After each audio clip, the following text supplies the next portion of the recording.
नमस्कार दोस्तों, स्वागत है आपका आपके YouTube चैनल का स्टडी आई क्यू में। आज हम 29 सितंबर 2020 की नेशनल करंट अफेयर करेंगे और यह वीडियो आने वाले दिल्ली पुलिस एग्जाम्स और ऑल गवर्नमेंट एग्जाम के लिए अति महत्वपूर्ण है। और इस वीडियो की PDF वीडियो के नीचे डिस्क्रिप्शन में मिलेगी।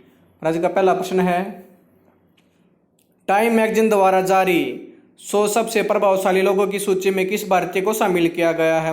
नरेंद्र मोदी, राजनाथ सिंह, रामनाथ कोविंद, उपयुक्त सभी। इसका सही आंसर है नरेंद्र मोदी को। टाइम मैगजीन ने टाइम 100 सबसे प्रभावशाली लोगों की सूची 2020 जारी की है। भारतीय प्रधानमंत्री श्री नरेंद्र मोदी सूची में एकमात्र राजनेता हैं। 2014 में सत्ता में आने के बाद उन्हें इसके लिए चौथी बार नामित किया गया है। सूची में 5 श्रेणियों में लोगों का नाम दिया गया है: पायनियर्स, कलाकार, नेता, टाइटन्स, आइकन। इस सूची में निम्नलिखित भारतीयों का नाम भी शामिल है: प्रोफेसर रविंद्र गुप्ता, इन्हें पायनियर्स श्रेणी में शामिल किया गया है। क्लिनिकल माइक्रोबायोलॉजी के प्रोफेसर हैं और HIV के इलाज के लिए काम कर चुके हैं। आयुष्मान खुराना, इन्हें कलाकार श्रेणी में शामिल किया गया है। बलिक्स, इन्हें आइकन श्रेणी में शामिल किया गया। शाहीन बाग से दादी। अगला प्रश्न है, हाल में किस विभाग ने पड़ोसी देशों में क्लिनिकल परीक्षण अनुसंधान अक्षमता को मजबूत करने के लिए कार्यक्रम शुरू किया? वित्त विभाग, कृषि विभाग, जैव प्रौद्योगिकी विभाग, उर्वरक विभाग। इसका सही आंसर है जैव प्रौद्योगिकी विभाग ने। जैव प्रौद्योगिकी विभाग ने पड़ोसी देशों में क्लिनिकल परीक्षण अनुसंधान अक्षमता को मजबूत करने के लिए कार्यक्रम शुरू किया है। कार्यक्रम पड़ोसी देशों और LMIC लोवेड मिडल इनकम कंट्री को कोविड-19 वैक्सीन प्रशिक्षणों के लिए अक्षमता बनाने में मदद करेगा। इस प्रशिक्षण कार्यक्रम और ज्ञान साझा करने के प्रयासों के माध्यम से भारत सरकार अपने पड़ोसी देशों में विभिन्न तकनीकी अक्षमताओं के निर्माण की अपनी प्रतिबद्धता को पूरा कर रही है। जैव प्रौद्योगिकी विभाग ने भारत सरकार के विदेश मंत्रालय के साथ साझेदारी में प्रशिक्षण कार्यक्रम के पहले चरण की शुरुआत की है।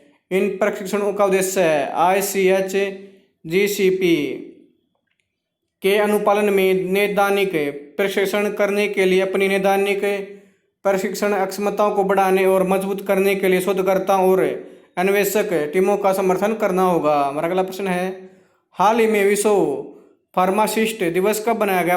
25 सितंबर, 26 सितंबर, 27 सितंबर, 28 सितंबर। इसका सही आंसर है 25 सितंबर को। विश्व फार्मासिस्ट दिवस विश्व स्तर पर प्रतिवर्ष 25 सितंबर को मनाया जाता है। यह दिन स्वास्थ्य सुधार में एक फार्मासिस्ट की भूमिका के बारे में जागरूकता उत्पन्न करने के लिए बनाया जाता है। यह दिन अंतर्राष्ट्रीय फार्मास्यूटिकल फेडरेशन की परिषद के साथ इस संगठन की एक पहल थी। इस वर्ष का विषय ट्रांसफॉर्मिंग ग्लोबल हेल्थ है। संगठन प्रतिवर्ष एक अलग विषय की घोषणा करता है ताकि दवा उद्योग में संघ और व्यक्ति विश्व भर में लोगों के स्वास्थ्य को बेहतर बनाने में मदद करने के लिए अपने उत्कृष्ट काम का प्रदर्शन करने के लिए राष्ट्रीय अभियान या स्थानीय परियोजनाएं आयोजित कर सके। विश्व फार्मासिस्ट दिवस का इतिहास। इस दिन को 2009 में इस्तांबुल, तुर्की में world Congress of pharmacy and pharmaceutical sciences में FIP काउंसिल द्वारा नामित किया गया था। इस दिन का उद्देश्य फार्मेसियों पर और स्वास्थ्य की दृष्टि से सकारात्मक लाभ पर ध्यान आकर्षित करना है और FIP इस आयोजन को सफल बनाने के लिए अपने सभी सदस्यों को भाग लेने के लिए प्रोत्साहित करता है। इंटरनेशनल फार्मास्यूटिकल फेडरेशन का मुख्यालय है नीदरलैंड में। इसकी स्थापना 25 सितंबर 1912 को की गई। इसके अध्यक्ष हैं डोमिनिक जार्डन। हमारा अगला प्रश्न है, हाल ही में किसने फिट इंडिया संवाद में फिट इंडिया एज उपयुक्त फिटनेस प्रोटोकॉल लॉन्च किया? नरेंद्र मोदी, राजनाथ सिंह, रामनाथ कोविंद, उपयुक्त सभी। इसका सही आंसर है नरेंद्र मोदी ने। प्रधानमंत्री नरेंद्र मोदी ने फिट इंडिया संवाद में फिट इंडिया एज उपयुक्त फिटनेस प्रोटोकॉल लॉन्च किया है। ये फिटनेस प्रोटोकॉल फिटनेस और अच्छे स्वास्थ्य के लिए फिटनेस समर्थक लोगों की मदद से तैयार किया गया है। यह 3 आयु वर्गों के लिए तैयार किया गया, जिसमें शामिल हैं 15 से 18 वर्ष आयु वर्ग के लोग, 18 से 65 वर्ष वर्ग के लोग और 65 से अधिक वर्ष के लोग। फिट इंडिया मूवमेंट्स की कल्पना और शुरुआत पीएम मोदी द्वारा 29 अगस्त 2019 को किया गया था। फिट इंडिया संवाद भारत को फिट नेशन बनाने की योजना तैयार करने के लिए देश के नागरिकों को शामिल करने का एक अन्य प्रयास है। पीएम मोदी ने फिट इंडिया मूवमेंट्स की पहली वर्षगांठ को चयनित करने के लिए 24 सितंबर 2020 को एक देशव्यापी ऑनलाइन फिट इंडिया संवाद के दौरान देश भर के फिटनेस विशेषज्ञों, नागरिकों और प्रभावकों से बातचीत की। क्रिकेटर विराट कोहली, मॉडल, अभिनेता और धावक मिलिंद सोमन और पोषण विशेषज्ञ रुजुता दिवेकर इस कार्यक्रम में भाग लेने वाले विभिन्न फिटनेस प्रभावकों में शामिल थे। अगला प्रश्न है, हाल ही में किस राज्य में मोक्ष कलश योजना 2020 की शुरुआत की गई है? प्रश्न है हरियाणा, पंजाब, राजस्थान, उपरोक्त सभी। इसका सही आंसर है राजस्थान में। राजस्थान के मुख्यमंत्री अशोक गहलोत ने राजस्थान राज्य सड़क परिवहन निगम की मोक्ष कलश योजना 2020 नामक योजना को मंजूरी दी है। इस मोक्ष कलश योजना का उद्देश्य हरिद्वार में गंगा में अपने परिजनों की राख को विसर्जित करने के लिए मृतक के परिवार के 2 सदस्यों को मुफ्त बस यात्रा की अनुमति देना है। इस योजना को चलाने के लिए राज्य सड़क परिवहन निगम नोडल एजेंसी होगी और इसका खर्च देवस्थान विभाग वहन करेगा। यात्रियों को सुविधा का लाभ उठाने के लिए मृत व्यक्ति के साथ विवरण प्रदान करके पंजीकरण कराना होगा। जिन व्यक्तियों के पास मृत व्यक्ति की राख है उनके पास संबंधित दस्तावेजों की एक प्रति होनी चाहिए। RSRTC ऑनलाइन पंजीकरण के लिए एक इंटरफेस, गंतव्य के लिए परिवहन की व्यवस्था और यात्रा के दौरान अन्य सुविधाएं प्रदान करेगा। राजस्थान के मुख्यमंत्री हैं अशोक गहलोत, इसके राज्यपाल हैं कलराज मिश्र और राजस्थान की राजधानी है जयपुर। अगला प्रश्न है, हाल ही में कौन से संस्थान RAISE rise 2020 responsible AI for social environment 2020 पर 5 से 9 अक्टूबर 2020 तक एक शिखर सम्मेलन का आयोजन करेंगे। और ऑप्शन है मिति, DRDO, नीति आयोग, A&C दोनों। इसका सही आंसर है A&C दोनों। इलेक्ट्रॉनिक्स और सूचना प्रौद्योगिकी मंत्रालय और NITI Aayog artificial intelligence rise 2020 responsible AI for social empowerment 2020 पर 5 से 9 अक्टूबर 2020 तक एक शिखर सम्मेलन का आयोजन करेंगे। राइज 2020 विचारों का आदान प्रदान करने और तथा अन्य क्षेत्रों में से हेल्थ केयर, कृषि, शिक्षा और स्मार्ट मोबिलिटी जैसे क्षेत्रों में सामाजिक परिवर्तन, समावेश और सशक्तिकरण के लिए AI का उपयोग करने के लिए एक कोर्स की रूपरेखा तैयार करने के लिए एक वैश्विक बैठक होगी। राइज 2020 शिखर सम्मेलन में विश्व भर से आर्टिफिशियल इंटेलिजेंस पर शोध, नीति और नवाचार के प्रतिनिधि और विशेषज्ञ शामिल होंगे। राइज 2020 शिखर सम्मेलन में आर्टिफिशियल इंटेलिजेंस से संबंधित क्षेत्रों में काम करने वाले कुछ सबसे रोमांचक स्टार्टअप भी शामिल होंगे। शिखर सम्मेलन में सामाजिक सशक्तिकरण को गति देने में AI की भूमिका का गहराई से पता लगाया जाएगा। नीति आयोग के CEO हैं अमिताभ कांत। केंद्रीय इलेक्ट्रॉनिक्स और सूचना प्रौद्योगिकी मंत्री हैं रविशंकर प्रसाद। अगला प्रश्न है, हाल ही में किस राज्य सरकार ने राज्य परिवहन विभाग की मुख्यमंत्री ग्राम्य परिवहन चोणी योजना की शुरुआत की? प्रश्न है पंजाब सरकार, असम सरकार, बिहार सरकार, उपरोक्त सभी। इसका सही आंसर है असम सरकार। असम के मुख्यमंत्री सर्बानंद सोनोवाल ने राज्य परिवहन विभाग की मुख्यमंत्री ग्राम्य परिवहन चोणी योजना शुरू की है। योजना के अंतर्गत ग्रामीण कनेक्टिविटी को बेहतर बनाने और गांव में रोजगार उत्पन्न करने के लिए राज्य के सभी गांवों में लाइट मोटर व्हीकल सर्विस शुरू की जाएगी। प्रति ग्राम एक लाभार्थी को एक वाहन प्रदान किया जाएगा। योजना के पहले चरण में 10,000 गांवों को 100 करोड़ रुपए के वित्तीय परिव्यय के साथ कवर किया जाएगा।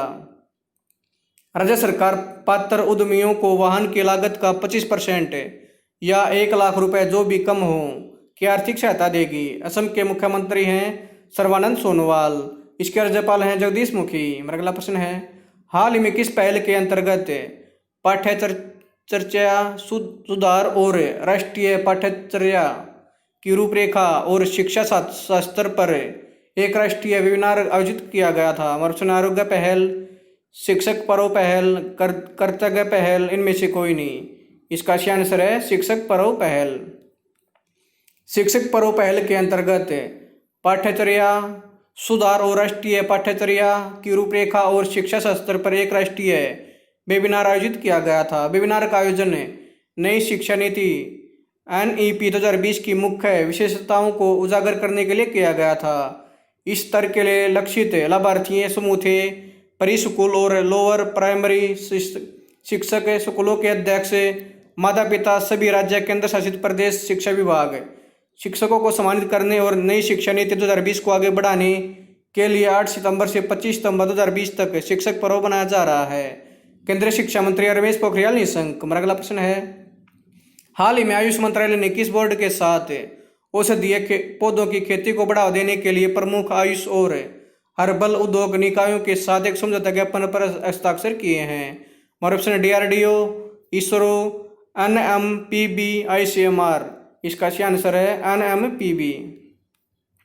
राष्ट्रीय औषधीय पौधे बोर्ड NMPB आयुष मंत्रालय ने औषधीय पौधों की खेती को बढ़ावा देने के लिए प्रमुख आयुष और हर्बल उद्योग निकायों के साथ एक समझौता ज्ञापन पर हस्ताक्षर किए हैं।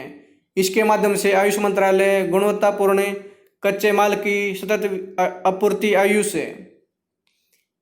न्यूट्रास्यूटिकल और हर्बल उद्योग को प्रदान करेगा।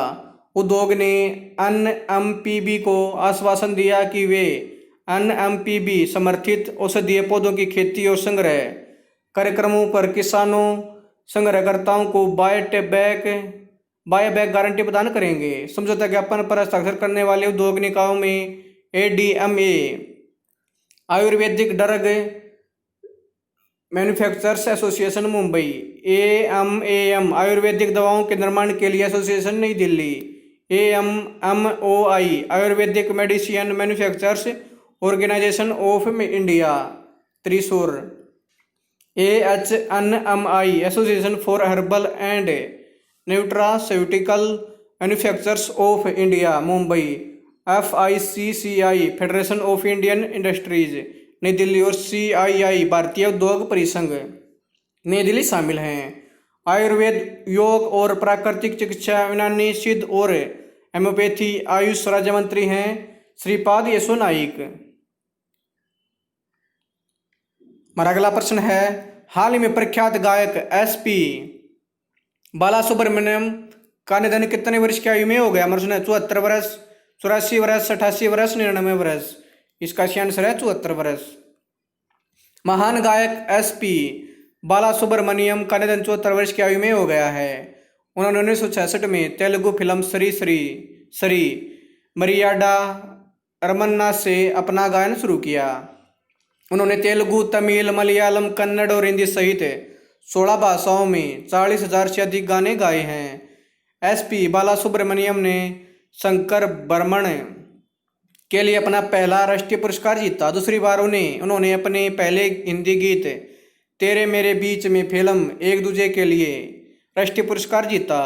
दोस्तों, अगर आपको यह वीडियो पसंद आए तो आप मेरे YouTube चैनल करेस्ट टीआई को लाइक करें, शेयर करें, कमेंट्स करें, सब्सक्राइब करें और इसके बेल आइकन को दबा दें ताकि आने वाली हर एक वीडियो का नोटिफिकेशन आपको टाइम पे मिलता रहे। धन्यवाद दोस्तों।